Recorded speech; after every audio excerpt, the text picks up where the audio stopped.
Hello and welcome. You're tuned into Eye in Africa. I'm Rochelle Ferguson-Biahi. These are the top stories on the continent.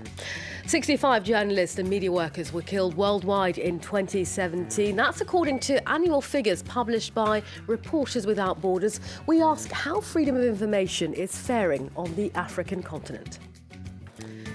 Following South Africa's Deputy President Cyril Ramaphosa's election as leader of the African National Congress, we get mixed reactions from Johannesburg.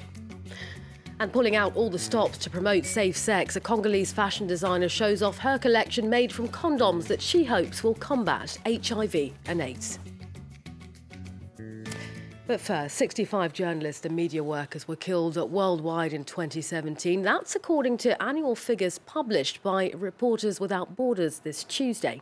Well, the toll is the lowest in 14 years, but RSF says that that's mainly down to journalists leaving countries that have become too dangerous to work in. Well, alongside Asia and the Middle East, Africa has several countries which rank particularly low when it comes to freedom of information. For more, earlier I spoke to Kerry Patterson of the Committee to Protect Journalists. In terms of kind of the broader spectrum of press freedom in Africa and sort of the state that we're seeing, I mean, the situation is quite dire.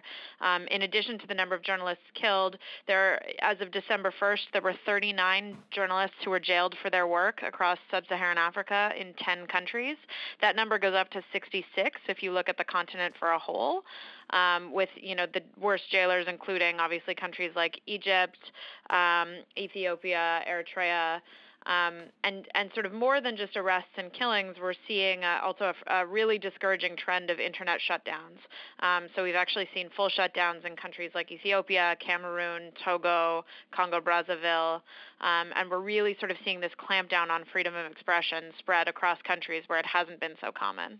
I mean, globally, as a whole, there seems to be this kind of awareness that we need to protect journalists more, but you're saying essentially when it comes to the African continent, it is getting worse. I think it is. I think that what we're seeing is a real shift in the nature of the threats. And so even though, obviously RSF's report today suggested that their numbers have decreased generally globally, but for us, we're seeing a real uptick in things like internet shutdowns, in things like more sophisticated approaches to censorship, things like governments controlling ad revenue to try and pressure papers into not publishing critical reporting. So I think one of the things we're seeing is sort of a changing media landscape, but not one that is necessarily less hostile or sort of friendlier to media freedom. South Africa's Deputy President Cyril Ramaphosa has said he's deeply humbled after being elected as leader of the African National Congress. Mr. Ramaphosa won on a pledge to tackle corruption and beat Nkosazana Dlamini-Zuma, the former chairwoman of the African Union and the ex-wife of Jacob Zuma. Well, Ramaphosa faces wide-ranging challenges as the country grapples with corruption, allegations and disunity. Here's him speaking earlier, though. All of us are humbled, deeply humbled to have been invested with this confidence by the delegates of our movement who are attending the conference, who are representing the nearly 1 million members of the ANC who are rooted in the communities where our people live. Bringing us some more reactions is France 24's Aisha Ismail from Johannesburg. Obviously, those who supported Cyril Ramaphosa are elated that he is now the new president of the African National Congress. But even some of Nkosazana Dlamini-Zuma's supporters said that while they're obviously disappointed that she is not the new president of the ANC, they will support him and respect him. Others, on the other hand, did not mince their words, saying that they are disappointed that Cyril Ramaphosa is the leader of the ANC because they believe that he appeals more to the middle class, to the rich, and that he is supported by white minority capital. OK, well, what is next? I mean, it's a good question. Is Jacob Zuma likely to be recalled now? Well, tomorrow marks the end of the 54th elective conference of the African National Congress. And Cyril Ramaphosa will, for the very first time as the leader of the ANC, address the conference. But at the same time, the 80 members of the National Executive Committee will be announced. Now, it's important to note that the NEC is the highest decision-making body of the ANC.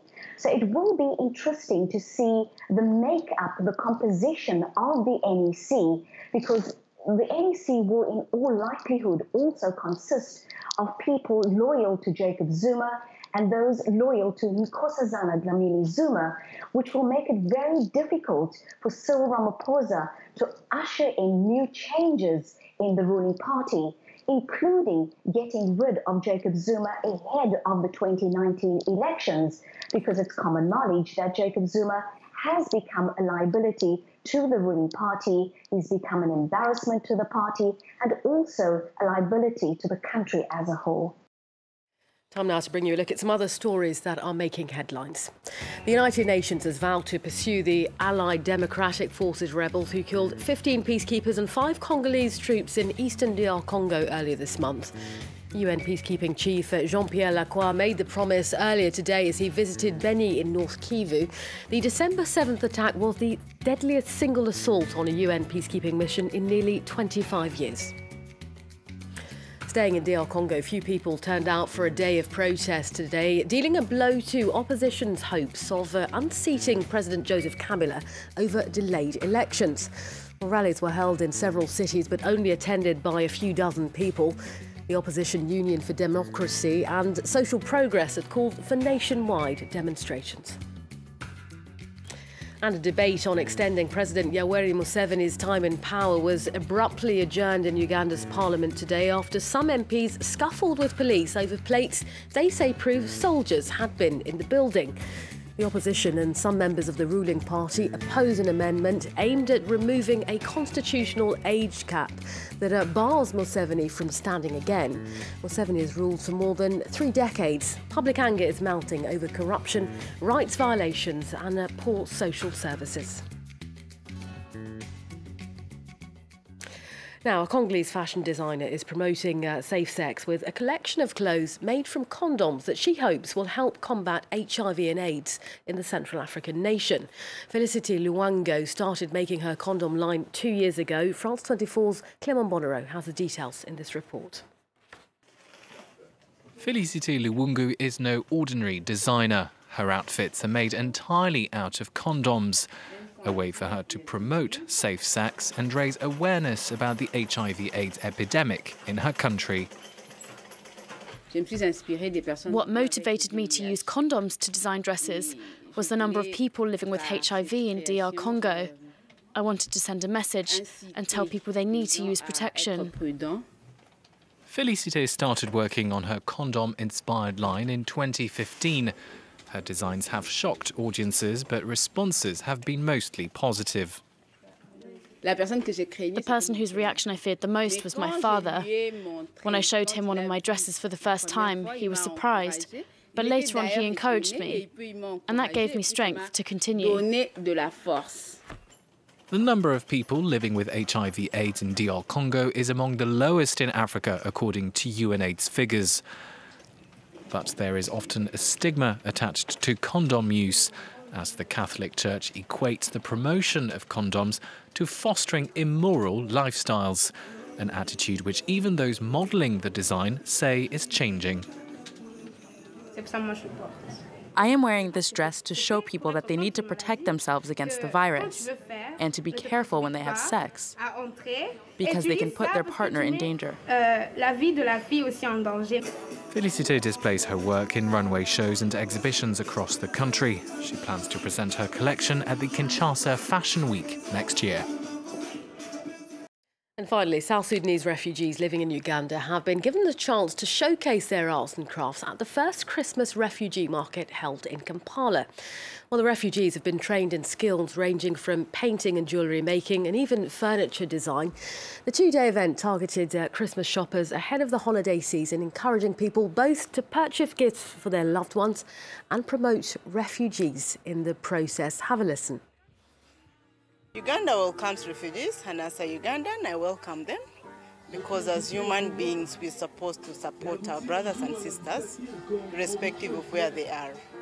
So it's good to extend a good hand to a brother or a sister from another country. This market anyway can help me to pay my children from school, even buying uniform, shoes, and everything. Even Christmas is here coming for buying everything in the family.